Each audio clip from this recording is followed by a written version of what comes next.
ഞാനും ആടുജീവിതം അതിൻ്റെ തിരക്കുകളൊക്കെ ആയിട്ട് പോയി. കുറച്ച് വർഷങ്ങൾക്ക് ശേഷം വിപിൻ ഈ കഥ വിപിന് ചെയ്താൽ കൊള്ളാമെന്ന് പറയുകയും അങ്ങനെയാണ് ഈ പ്രോജക്റ്റ് വീണ്ടും ഓണാവുന്നത്. അതിൽ വിപിൻ വരുത്തിയ ഒരുപാട് മാറ്റങ്ങളുണ്ട് ഈ സ്ക്രിപ്റ്റിലും ഒക്കെ തന്നെ. അതിലേറ്റവും വലിയ മാറ്റം ഈ ഒറിജിനലി പറഞ്ഞ കാസ്റ്റിങ്ങിൽ നിന്നും ഈ രണ്ട് കഥാപാത്രങ്ങൾ ബേസിലും ഞാനും ചെയ്യുക എന്നുള്ളതാണ്. അപ്പോൾ സ്വാഭാവികമായിട്ടും ഈ രണ്ട് കേന്ദ്ര കഥാപാത്രങ്ങൾ മാറുമ്പോൾ ചുറ്റും നിൽക്കുന്ന എല്ലാ ആക്ടേഴ്സിൻ്റെയും കാസ്റ്റിംഗ് മാറേണ്ട ഒരു ആവശ്യം വരും. അങ്ങനെയാണ് ഈ സിനിമയിൽ ഇപ്പം നിങ്ങൾ ഈ കാണുന്ന ഇത് ഇത്ര മാത്രമല്ല കേട്ടോ, ഒരു 10-40ഓളം ആർട്ടിസ്റ്റുകളുള്ള സിനിമയാണ്. അപ്പോൾ ഈ ഒരുപാട് ഒരു ഫ്രഷ് ആയിട്ടുള്ളൊരു പെയറിങ്, നായകൻ നായിക എന്ന് മാത്രമല്ല, ക്യാരക്ടർ ആക്ടേഴ്സ് ആണെങ്കിലും സീനിയർ ആക്ടേഴ്സ് ആണെങ്കിലും എല്ലാം ഒരു ഫ്രഷ്നെസ് ഉണ്ട് ഈ സിനിമയുടെ കാസ്റ്റിങ്ങിൽ.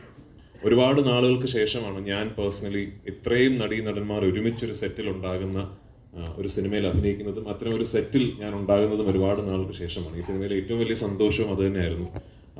ഒരു വലിയ കാസ്റ്റിൻ്റെ കൂടെ ഭയങ്കര ഫൺ ആയിട്ടുള്ളൊരു സിനിമ ചെയ്യാൻ സാധിച്ചു എന്നുള്ളത്.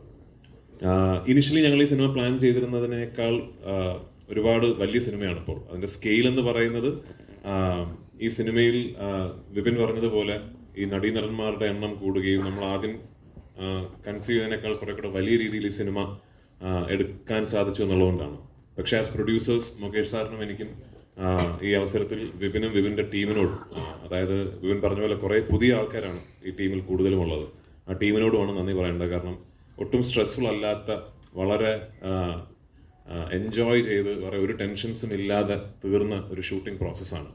നിർഭാഗ്യവശാൽ ഈ സിനിമയുടെ ചിത്രീകരണത്തിനിടയിൽ എനിക്കൊരു പരിക്ക് സംഭവിക്കുകയും ഒരു നീ സർജറി ചെയ്യേണ്ടി വരികയും അങ്ങനെ ഒരു 4 മാസത്തോളം എനിക്കൊരു ബ്രേക്ക് എടുക്കേണ്ടി വന്നതിൻ്റെ ഭാഗമായിട്ടാണ് ഈ സിനിമ ഇത്രയും നീണ്ടുപോയത്. അല്ലെങ്കിൽ ഇതൊരു 1 വർഷക്കാലമൊന്നും നീണ്ടു നിൽക്കേണ്ട ഒരു പ്രോസസ്സ് ആയിരുന്നില്ല. എന്നിരുന്നാലും ഇന്നിപ്പോൾ ഭംഗിയായിട്ട് ഈ സിനിമ ചെയ്തു തീർക്കാൻ സാധിച്ചു. ഈ 16-ാം തീയതി ലോകമെമ്പാടുമുള്ള തിയേറ്ററുകളിൽ ഒരു വലിയ റിലീസായി ഈ സിനിമാ പ്രേമികൾക്ക് മുമ്പിൽ എത്തുകയാണ്. നിങ്ങളുടെ എല്ലാവരുടെയും അനുഗ്രഹവും പ്രാർത്ഥനയും ഈ സിനിമയ്ക്ക് ഇപ്പോൾ ഉണ്ടാവണം. Thank you so much.